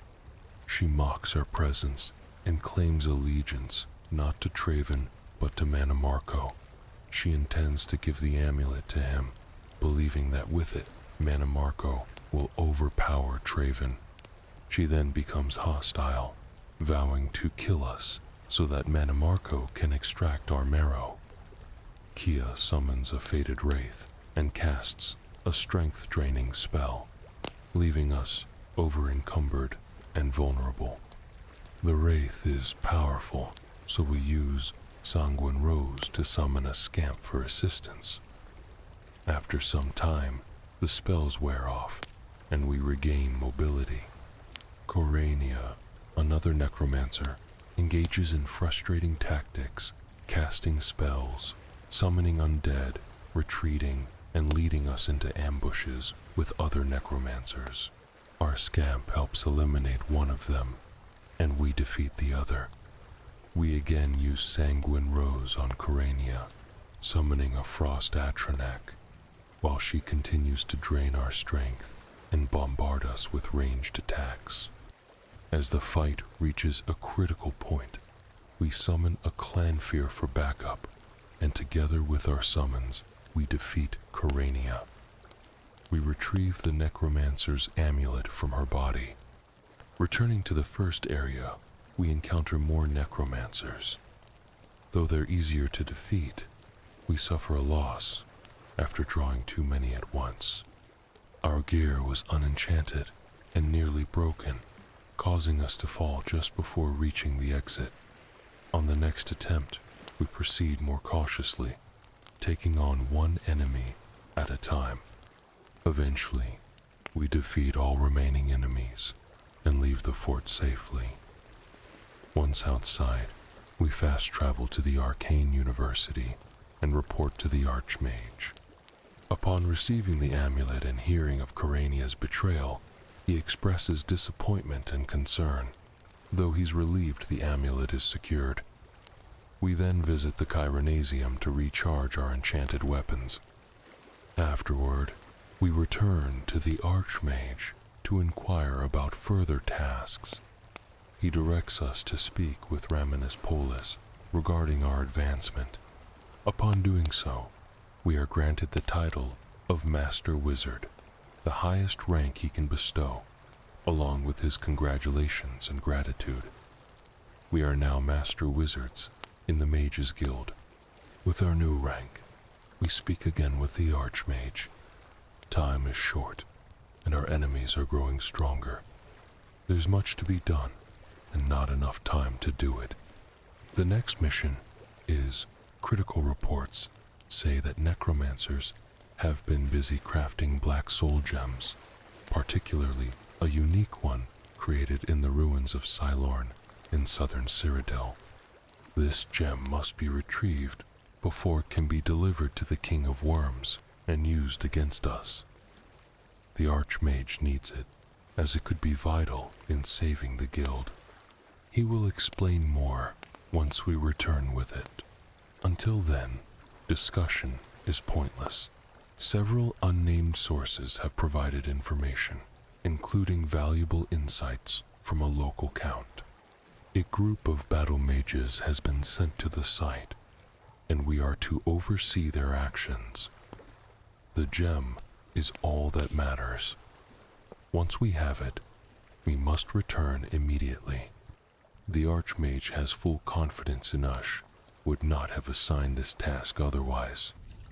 We must not allow the gem to reach Manamarco. If it does, all is lost.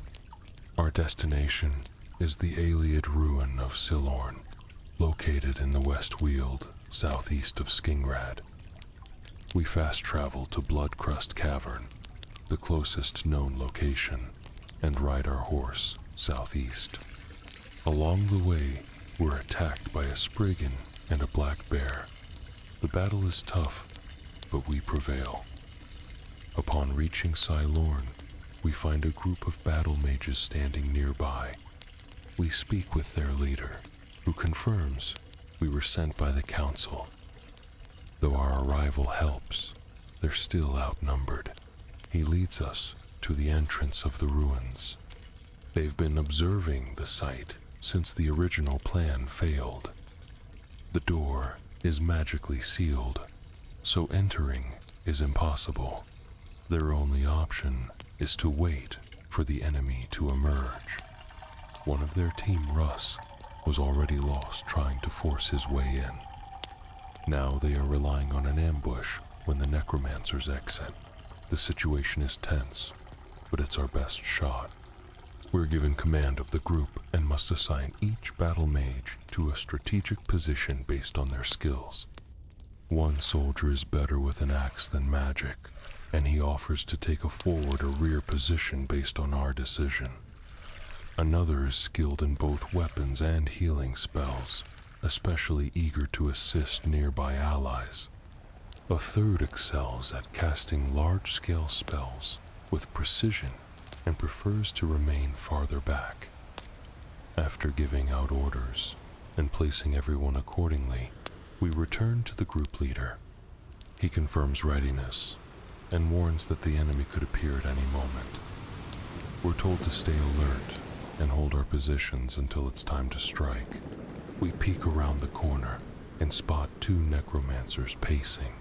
After a short while, 2 more emerge from the ruins and join them. All 4 begin heading straight toward our hiding place. Leading them is someone we haven't seen in a long time, the former leader of the Scheidenhall Mages Guild, Phaler.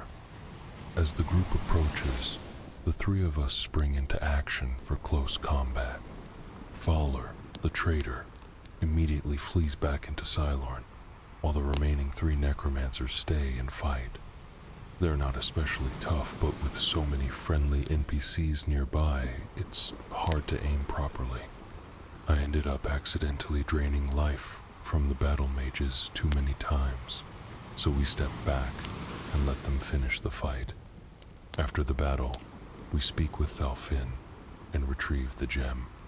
It's urgent to get it back to Traven quickly, otherwise the whole mission would be in vain. We hurry to the doors of Cylorn and head inside. Cylorn has 3 zones. The first, simply called Cylorn, contains 8 necromancers. Most of them summon undead and then rush into the next room, trying to get others to join the fight. There are many passageways and doors in this zone. 2 lead to the second zone, Cylorn Sedorelli, and 2 to the third zone, Cylorn Buelli. For this quest, we only need to reach Cylorn Buelli. However, Sedorelli contains a Varla stone if you're interested. Cylorn Buelli can only be reached via the unguarded bridge in the largest area of the first zone. The other door requires a key. The bridge has 2 remotely controlled gates that need to be lowered, but we bypass them by jumping around the edges. Once across, we enter Cylorn Buelli and face 2 more necromancers. They charged directly at us and were easy to defeat. In the second room, pressing a button opens a casket containing another Varla stone. Next, we confront Fowler in the following room. I was hoping for some dialogue, but he attacks on sight. He has a decent amount of health and uses destructive spells, but the fight wasn't too difficult. He wielded an elven dagger and didn't summon any allies. After defeating him, we loot his body and find a key labeled Phaler's Key, along with a peculiar itema, Colossal Black Soul Gem. We take both and prepare to leave. Though the compass directs us to exit through Cylorn Buelli, we decide to backtrack the way we came to avoid further conflict. Returning to the first zone, we exit the ruins and fast travel to the Arcane University. There, we enter the Arch, Mage's Lobby, use the teleporters, and report our findings. We're told to find Thalfin and the other battle mages to stop the gem from falling into Mannimarco's hands. The Archmage thanks us and explains the gravity of the situation. The soul gem is intended to contain his own soul, which Mannimarco would use to amplify his power. We were sent to retrieve the gem to prevent that outcome. Had Mannimarco obtained it, he would have attacked the university directly. Now, there's a chance to stop him. Before the final task, we return to the Chironasium and the Slash and Smash to recharge enchantments and repair our gear. Then, we head back to the Archmage. He reveals that the soul gem is meant to trap his soul so Mannimarco can absorb it. Our mission was to retrieve it first and deny Mannimarco that power. Now, with the gem secured, the Archmage believes we stand a chance at defeating him. He warns that this next mission is the most important yet and will likely be our last conversation. He declares that Mannimarco will gay. With this gem in your possession, you'll be immune to his attempts to control or influence you. When he fails, that's when you must strike. Once our conversation ends, take the gem and seek out Manamarco. Destroy him by any means necessary. It's your only chance to defeat him. I have full faith in you, and now I leave the guild in your hands. After I'm gone, you'll be recognized as the Archmage and leader of the guild. Lead your fellow mages wisely. The future depends on you. Farewell, my friend. In an instant, Traven casts a powerful destruction spell on himself and dies, filling the colossal black soul gem. This sacrifice allows us to confront Manamarco directly. As Traven said, he won't be able to use soul-stealing or mind-controlling magic against us. Looting Traven's body, we find the Staff of Ruin, Arch, Mage's Robes, the Arch, Mage's Key, and the filled soul gem. Taking what we need, we exit the Arch, Mage's Tower. As mentioned earlier in the questline, Manamarco is hiding in Echo Cave, a natural cavern west of Bruma. Looking at the map, the closest location we've discovered is Boreal Stone Cave. We fast travel there, then ride our horse over hills until we reach Echo Cave's entrance. Upon arrival, we're confronted by an enemy who says, "You dare approach the King of Worms? If you want to see him, you must open this door. I have the key and will die protecting it." The necromancer Bowler Sable attacks us. He is in a tough fight, a few heavy strikes with Sinweaver, and he's down. Searching his body, we find the Echo Cave key and use it to enter. Inside, we get a quest update. It's time to find Manamarco and end him. Echo Cave consists of 3 zones. The first zone contains 7 necromancers and around 4 to 5 undead enemies. Most of the undead are skeleton heroes, with some ancient ghosts. There are 5 rooms, and all but the 3rd room have 2 enemies each. After making our way through the rooms and corridors, we reach the door to the 2nd zone, Echo Passages. A good strategy here is to use the necromancer's own tactics equip, a mage's staff, and keep attacking from a distance, backing up when needed. The staffs deal decent damage and hold a good charge. When they run low, we switch to a weapon with a soul trap enchantment to recharge them. The downside is that using staffs doesn't improve our combat or magic skills, so we lose out on experience despite the ease. The 2nd zone, Echo Passages, has 4 necromancers and 5 undead, similar to the previous area. It consists of 3 rooms connected by narrow passages. The first room has 2 enemies. The second is a large, winding canyon with 4 undead. The 3rd room has 2 more enemies. If we go downward from here on the map, we find 1 more enemy and a door leading back to the 1st zone. Taking the left path instead brings us to the 3rd zone, Echo Necromancer's Chamber. Upon entering, we can go either right or left. We choose left and enter a small room with a boss, level necromancer. We exchange staff spells while dodging their summoned headless zombie. They try to flee into the next zone, but we manage to keep the battle contained.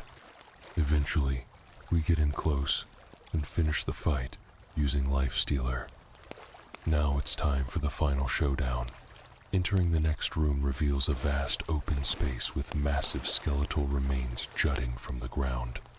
Water flows through the sunken areas, around raised islands. Across the way, we see a ghost on one of the islands, but we ignore it for now. Making our way across the central land bridges, we finally come face to face with the King of Worms. Before confronting him, we recharge our staff one last time. It hasn't failed us yet. We slowly approach a figure Manamarco standing among corpses, skulls, and banners of necromancy.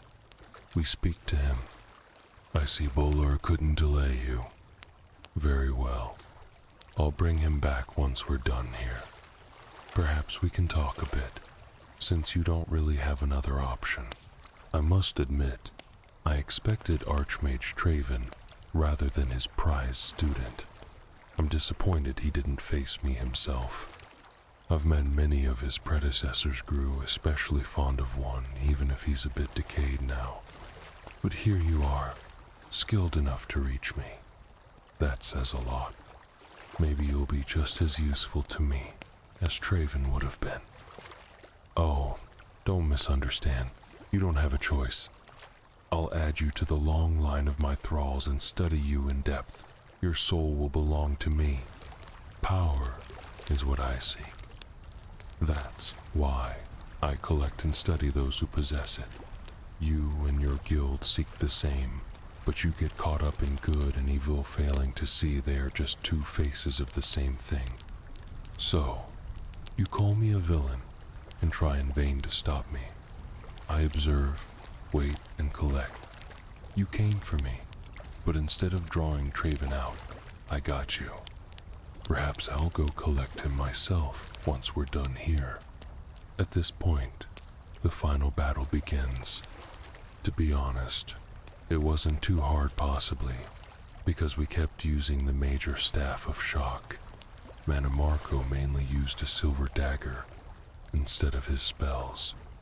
He summoned one undead and cast some destruction magic, but it wasn't enough to bring our health below half. After a few hits, Mannimarcoth King of Wormswas defeated. We got a quest update, and the giant bones that had trapped us withdrew into the ground.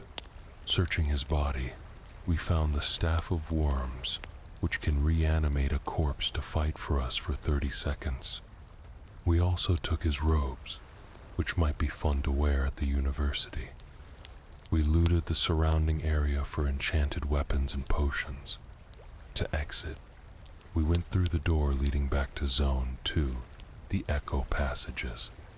We fought one last undead along the way, climbed a ladder, and returned to Zone 1. From the upper canyon, we dropped down, navigated the tunnels, and exited to Seadatar. We then opened the map and fast-traveled to the Arcane University. Back in the Arch, Mage's Lobby, Romanus Polus is there to meet us. You've returned.